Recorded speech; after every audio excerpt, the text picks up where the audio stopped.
किसी नगर में 4 युवक रहते थे। चारों परंतु थे बड़े मूर्ख। उन्हें लोक व्यवहार का कोई ज्ञान नहीं था।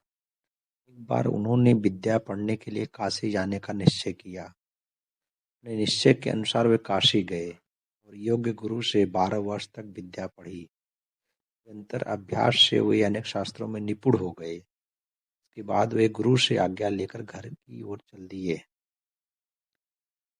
मार्ग में चलते चलते वे एक दोराहे पर आ पहुंचे। वहां खड़े होकर वे सोचने लगे कि किस मार्ग से यात्रा करना ठीक होगा। एक युवक ने पुस्तक खोलकर बताया, महाजनों, इन गतः स पंथा, अर्थात महाजन श्रेष्ठ व्यक्ति जिस ओर जाते हैं वही मार्ग जाने योग्य है। उन्होंने महाजन का अर्थ बहुत से लोग समझा। अतः उन्होंने देखा एक शव का दाह संस्कार करने के लिए बहुत से लोग शव को लेकर जा रहे थे। क्या था? चारों मूर्ख महाजन के भाव अर्थ को समझते हुए शव यात्रा के पीछे चल पड़े। शमशान में शव का दाह संस्कार करके सभी लोग चले गए। ये चारों वहीं खड़े रह गए। शमशान के एक कोने में एक गधा खड़ा था।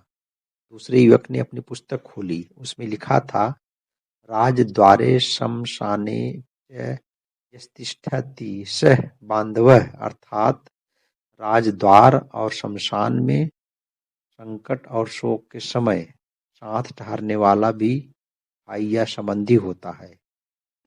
यह पढ़ते ही चारों ने उस गधे को अपना बंधु मान लिया और उस पर प्रेम प्रकट करने लगे। उसी समय उन्हें दूर से दौड़कर आता हुआ एक ऊंट दिखाई दिया। तीसरे मूर्ख ने उसके विषय में जानने के लिए अपनी पुस्तक खोली तो उसे वहां लिखा हुआ मिला, धर्मस्य चरिता गति, अर्थात धर्म की चाल तेज होती है। उसने सोचा कि यही धर्म है, अतः वे उसे प्रणाम करने लगे। चौथे युवक ने सोचा कि मुझे भी अपनी बुद्धिमानी का परिचय देना ही चाहिए। उसने अपनी पुस्तक खोली। उसमें लिखा था, इष्टम धर्मेण योजयेत, अर्थात अपने बंधुजनों को धर्म से जोड़ना चाहिए। उसने जरा भी देर नहीं की और गधे को ऊंट के गले में बांध दिया। लोगों ने उसके मूर्खतापूर्ण कारनामे देखे तो उन्हें बड़ी हंसी आई और साथ साथ क्रोध भी आया। उन्होंने उन चारों को अपमानित करके वहां से भगा दिया। लोगों के क्रोध से बचने के लिए चारों दौड़ पड़े। जब वे दौड़ते हुए जा रहे थे तो उनके मार्ग में एक नदी आ गई। वे तैरना नहीं जानते थे।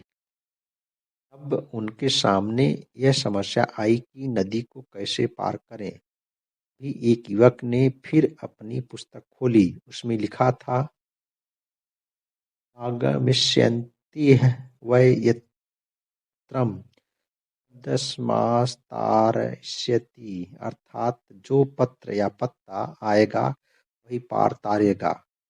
यह पढ़ते ही उसने नदी की धार पर दृष्टि डाली। उसने देखा कि नदी की धारा में पलाश का एक पत्ता बहता हुआ जा रहा है।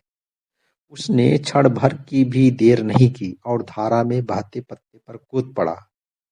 तैरना नहीं जानता था, इसलिए नदी के तीव्र प्रवाह में अपने को न संभाल पाने के कारण बहने लगा। उसे नदी में बहता हुआ देखकर दूसरे युवक ने पुस्तक खोलकर देखा।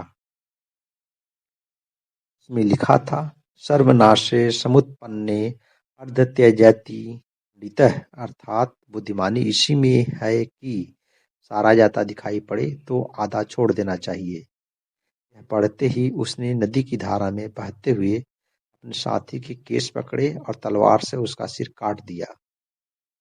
इतने में लोग दौड़ते हुए पास आए। वे उन्हें पकड़कर राजा के दरबार में ले गए। राजा ने अपने साथी सिर काटने वाले युवक को मृत्युदंड दिया और अन्य दोनों युवकों को कारागार में डाल दिया।